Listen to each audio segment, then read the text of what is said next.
Se você é uma alma sensível, eu sugiro que você saia desse vídeo imediatamente, porque aqui nós vamos tratar de exorcismos, possessão, aqui nós vamos tratar de análise astrológica, uma análise mais densa, e bem no final eu vou colocar as gravações reais do exorcismo de Anneliese Mitchell, que foi a personagem real que foi utilizada como inspiração para o filme O Exorcismo de Emily Rose. Eu vou analisar o mapa do céu do momento do lançamento do filme O Exorcismo de Emily Rose. Vamos saber como estava o céu quando esse filme chegou e impactou o inconsciente coletivo lá em Manhattan, em Nova York, quando ele saiu ali para os grupos. Como que esse céu estava no momento. É interessante notar nesse mapa que existem muitos pontos muito densos, que colaboram e conversam de uma forma muito direta, não só com a parte, com o impacto denso desse filme, dessa narrativa, como conversam e dialogam com o contraponto desse filme, porque aqui temos uma guerra, um contraponto entre fé, entre religião e dogmas e a ciência, e a psicologia, a psiquiatria. Aqui vou trazer para vocês os pontos que fazem que são diretamente ligados a essas questões, tanto religiosas quanto científicas e psicológicas, psiquiátricas. Começando aqui, no decorrer do filme eu vou falando sobre o filme, no decorrer do vídeo eu vou falando sobre o filme também, tá bom? Mas vamos aqui pro mapa. Começando aqui com Lua em Escorpião na casa 8. O interessante aqui é que a Lua ela está totalmente ligada às emoções, aos padrões emocionais. A casa 8 é uma casa densa, é a casa do oculto, é a casa do psiquismo oculto. E Escorpião tem uma relação com a casa 8. Vibracionalmente é associado à casa 8. Então, essa junção de Lua e Escorpião na casa 8 conversa diretamente com a atmosfera coletiva que esse filme imprime, porque o filme ele traz esse viés mais sombrio, ele acessa a sombra coletiva, ele acessa as sombras ocultas de almas que até então, muitas delas não tinham se questionado em relação a esses contrapontos de ciência e religião, ciência versus religião, mente e espiritualidade. Esse filme ele abre ali um contraponto, e eu acho isso muito interessante, de temas tabus que têm relação com uma espiritualidade totalmente diferente, porque apesar da Igreja Católica estar presente do começo ao fim, nós vemos ali temas relacionados à possessão, é uma menina que começa a manifestar ali situações e condições muito abruptas e disruptivas. E isso é muito casa 8. Isso é muito casa 8. Nós temos aqui também uma casa 10 no signo de Sagitário. A casa 10 é a casa da imagem pública, é a casa da carreira e da vocação. Quando a gente traz a imagem pública voltada para o coletivo no signo de Sagitário, nós tocamos em imagens públicas que têm relação ali com dogmas, espiritualidade, religião, porque esse filme ele vai de encontro com a fé, com o que as pessoas pensam e acreditam, com aquilo que as pessoas não acessam. E a imagem da Igreja Católica, a imagem pública da Igreja Católica, ela é extremamente demonstrada nesse vídeo, porque o que está em jogo dentro dessa narrativa é a imagem de um padre que está sendo acusado de negligência em relação ao exorcismo ao qual ele fez ali em Emily Rose, no caso, sabe? Em Anneliese Mitchell, a pessoa real. Esse padre, ele corre o risco de ser preso. Se ele é preso, ele acaba impactando de uma forma, e sujando, entre aspas, a imagem da Igreja Católica, a forma como a Igreja Católica é vista por todo um coletivo. Então, esse Sagitário que tem aqui esse Plutão nessa casa 10, traz essa transformação, essa chance não, né? Esse risco de transformação, de morte simbólica, a morte da imagem pública que está em risco de uma forma muito, muito clara, porque esses dogmas e essas crenças, essas ideologias relacionadas ao signo de Sagitário, porque o signo de Sagitário fala sobre isso, sobre ideologia, crenças e religião, tudo isso está muito em voga, está muito em risco, como eu disse anteriormente. Para além desse Plutão em Sagitário na casa 10, que é um ponto muito específico e muito que vai de encontro com esse filme, nós temos Quiron, que é a ferida, que é o curador ferido. Quirón é o curador ferido. E ele está na casa dos grupos, na casa do coletivo. Esse ponto eu achei muito interessante. Quirón vem aqui no signo de Capricórnio, mexendo nas estruturas, nas feridas coletivas dos grupos, feridas relacionadas aí a tradições, estruturas rígidas, porque Capricórnio é regido por Saturno, que fala sobre estrutura rígida, fala em construção, a construção da fé, da religião, dos dogmas que levaram muito tempo ali para serem estruturadas. Quando eu toco nessas feridas coletivas, eu mexo com esse inconsciente, trazendo questionamentos relacionados à fé, relacionados a esse tipo de estrutura. Nossa, mas será que esse processo, esses processos de exorcismos aos quais as igrejas católicas, elas acabam montando, será que isso é seguro? De que forma que isso pode ser melhorado? De que forma que isso pode ser visto para que as pessoas não corram risco de vida? Esses questionamentos, eles começam a ser levantados, mesmo que de uma forma inconsciente e muito introspectiva, eles começam a ser levantados no coletivo e mexem também com os questionamentos que muitas pessoas têm relacionados à fé e à espiritualidade. Isso é muito interessante. Eu gosto muito desse posicionamento de Quirón em Capricórnio na casa 11, porque ele conversa e dialoga de uma forma muito direta. Aqui também nós temos Netuno em Aquário na casa 12, que é outro posicionamento que vai muito de encontro, não só a espiritualidade como um todo, porque Netuno fala sobre espiritualidade, Netuno também fala sobre mente, mas Netuno fala sobre dissolução. Aqui no signo de Aquário, Netuno, ele traz mais uma vez o viés coletivo, essas crenças, e eu nem falo, eu ia usar a palavra aqui ideologia, mas ideologia cabe mais na casa 10, no signo de Sagitário, do que aqui na casa 12. Esse Netuno em Aquário traz mais essas questões muito internas, questões que até então não foram acessadas, que começam a ser meio que questionadas, só que de uma forma confusa. Elas são levantadas porque elas são acessadas de uma forma muito abrupta, de uma forma muito disruptiva, e isso por causa da influência também de Urano, que também está na casa 12, no signo de Peixes. Aqui nós temos uma troca, porque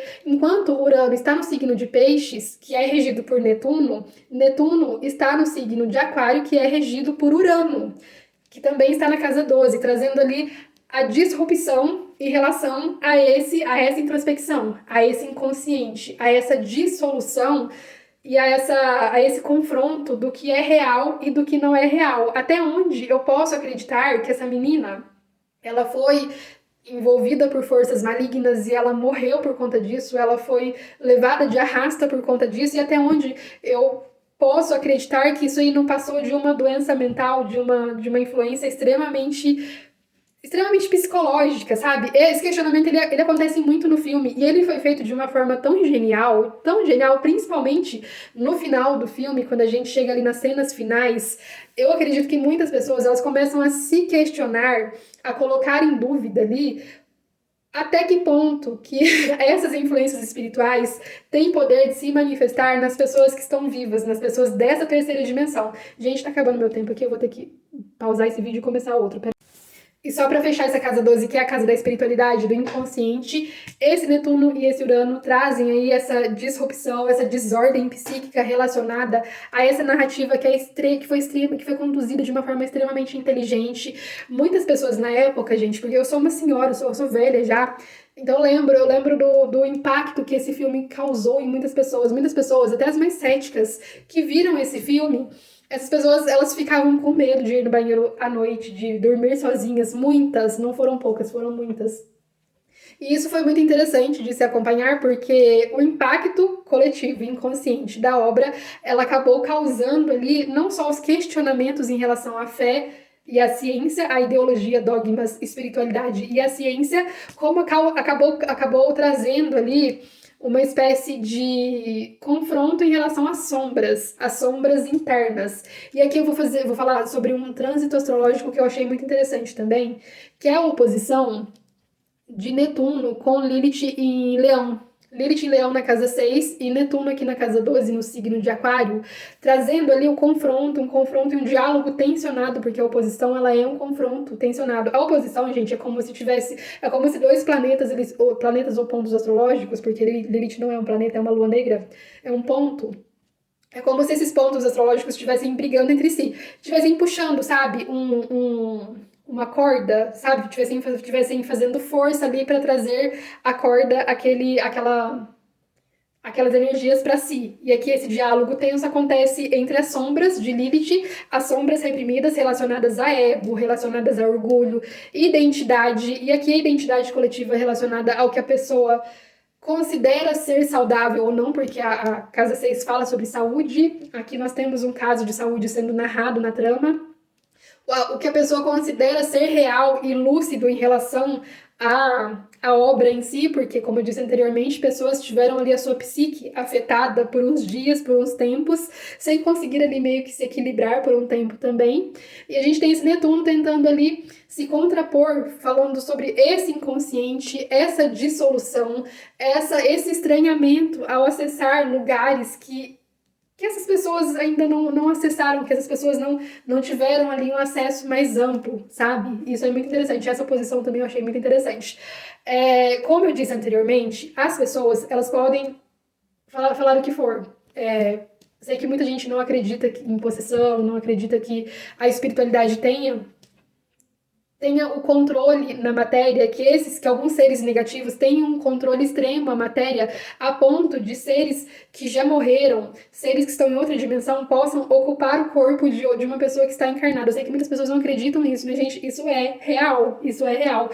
Quando a fé, quando a espiritualidade ela se unir à ciência e os dois ali fizerem um trabalho em conjunto, casos de Anneliese Mitchell não existirão nunca mais, porque isso não é tão incomum como a gente pensa. Esses casos de exorcismos, eles acontecem aos montes pelo mundo, só que a gente não sabe, muita coisa a gente não fica sabendo. E muitos desses casos, eles não são só, como o de Anneliese Mitchell, eles não são só perturbações mentais, eles têm ali uma origem espiritual, sim.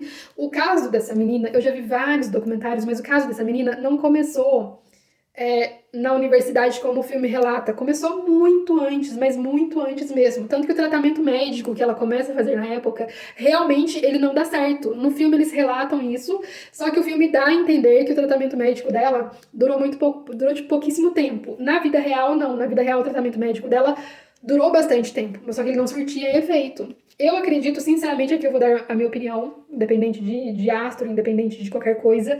Eu acho que tinha, sim, uma influência espiritual, sim, só que isso não anula a influência da saúde mental, a influência ali de uma espécie de esquizofrenia, psicose, enfim, várias outras questões ali psicológicas. Eu acredito que ela tinha, sim, uma desordem psíquica, mas eu acredito que essa desordem psíquica, ela tinha uma origem espiritual, assim como eu acho que toda desordem psíquica, toda, ela tem uma origem espiritual. Só que falar disso, como eu disse anteriormente, é um tabu, porque a gente toca em crenças coletivas relacionadas à espiritualidade, porque as pessoas elas não vão aceitar, a maioria não vão aceitar de uma forma clara esse tipo de situação. A própria Igreja Católica trata o tema de uma forma muito problemática, porque igual os exorcismos que são feitos, eles são feitos da pior forma possível. Gente, o exorcismo ele é muito pesado. Não que seria leve, nem se fosse de outra forma, mas poderia ser mais rápido, poderia ser mais simples. Só que a Igreja Católica ela traz uma densidade muito maior, um peso maior do que já é para esses temas. E agora eu vou deixar aqui com vocês o vídeo da fita original, que foi gravado lá na época que a Anneliese Mitchell foi exorcizada, beleza? Espero que vocês tenham gostado desse vídeo. Eu falei no vídeo do Ted Bundy que eu faria vídeos mais leves, mas a minha essência é densa, gente. Eu amo esse tipo de assunto. Eu não vou esperar uma minguante pra falar de coisa pesada, porque isso aqui tá em mim, e as sombras estão em mim, eu estou nelas, e tá tudo certo. E é isso. Até a próxima. Fiquem aí com o vídeo agora.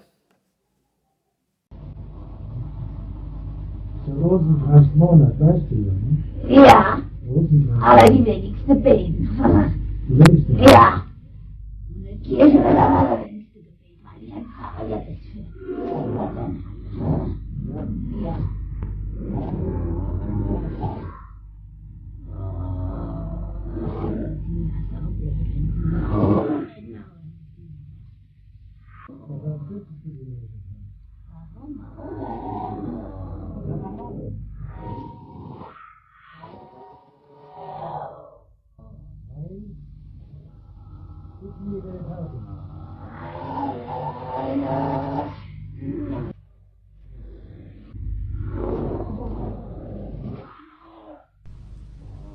Ja!